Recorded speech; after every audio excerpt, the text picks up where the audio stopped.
শিলচর শহরে যেভাবে দিন প্রতিদিন যানজটের সম্মুখীন হচ্ছেন শিলচরের জনসাধারণ, সেই দিকে লক্ষ্য রেখে জেলা প্রশাসন এবং শিলচর পৌরসভার আধিকারিকরা যেভাবে শিলচর শহরে যারা ফুটপাত ব্যবসায়ীদেরকে উচ্ছেদ করেন কিছুদিন পর পর, এবং দেখা যায় উচ্ছেদের 2-3 দিন পর আবার সেই ভেন্ডাররা এবং দোকানদাররা সেখানে আবার বসে যান। সেই দিক থেকে লক্ষ্য করে দেখা যাচ্ছে যে সেই ইভিকশনগুলোর কোনো কাজে আসছে না।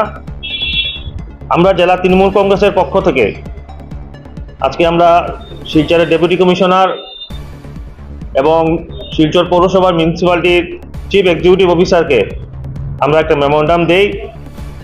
তার আগে আমাদের রাজ্যসভার সাংসদ মাননীয় সুস্মিতা দেব মহাশয়া, আসামের housing and urban affairs development ministry যিনি জয়ন্তমল্ল বড়ুয়া মহাশয়কে একটি মেমোরান্ডাম দেন, যাতে এইভাবে যে ভেন্ডারদেরকে উচ্ছেদ করা হচ্ছে এবং তারা আবার বসে যাচ্ছেন সেই দিক থেকে লক্ষ্য করে না জনসাধারণের কোনো লাভ হচ্ছে, না ভেন্ডারদের কোনো লাভ হচ্ছে, না ইভিকশনের কোনো লাভ হচ্ছে।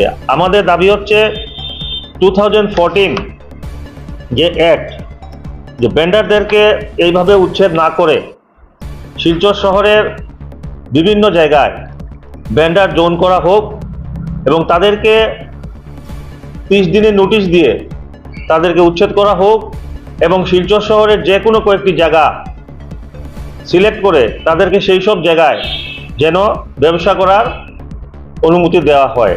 কারণ এটা গণতন্ত্রের কোনোদিনও শুভ লক্ষণ নয় যে কোনো জনসাধারণ, কোনো ফ্যামিলি মেম্বার ব্যবসা করতে না পেরে খালি পেটে মারা যাবে। আমরা দেখতে পাচ্ছি যে কাছাড় তথা বরাক উপত্যকায় গভর্নমেন্ট চাকরির অবস্থা খুবই খারাপ। তো সেই দিক থেকে লক্ষ্য করে আজকে যারা ভেন্ডাররা আছেন তারা যে কোনো প্রক্রিয়া তাদের কাজ করতে লাগবে এবং ফ্যামিলিকে চালাতে লাগবে। আমরা বিগত 6 থেকে 7 মাস আগে আমরা শিলচর পৌরসভা আধিকারিকের কাছে গেছিলাম, তখন তিনি আমাদেরকে বলেছিলেন যে উইদিন 1 মান্থ শিলচর যে বরাক নদীর ওপর যে 2টা ব্রিজ আছে সেখানে ওনারা জায়গা সিলেক্ট করেছেন এবং সেখানে অতি সত্বর কিছু দোকান বানিয়ে শেড বানিয়ে ভেন্ডারদেরকে পার্মানেন্টলি দেওয়া হবে।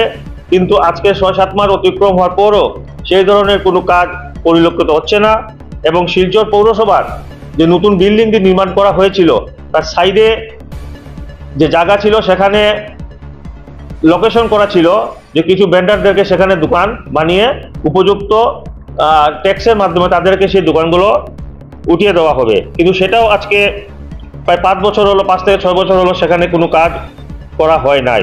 তো আমাদের ডিমান্ড হচ্ছে যে অতি সত্বর 1 নম্বর হচ্ছে শিলচর শহরের এলাকাতে কিছু ভেন্ডার জোন সৃষ্টি করা হোক এবং কিছু এলাকায় শেড বানিয়ে ভেন্ডারদেরকে দোকান দেওয়া হোক, যাতে করে তারা তাদের পরিবার নিয়ে জীবন নির্বাহ করতে পারে। এই সমস্ত দাবি নিয়ে আজকে আমরা জেলার ডেপুটি কমিশনার এবং এক্সিকিউটিভ অফিসার শিলচর মিউনিসিপ্যালিটিকে আমরা 2টা মেমোরান্ডাম দিয়েছি।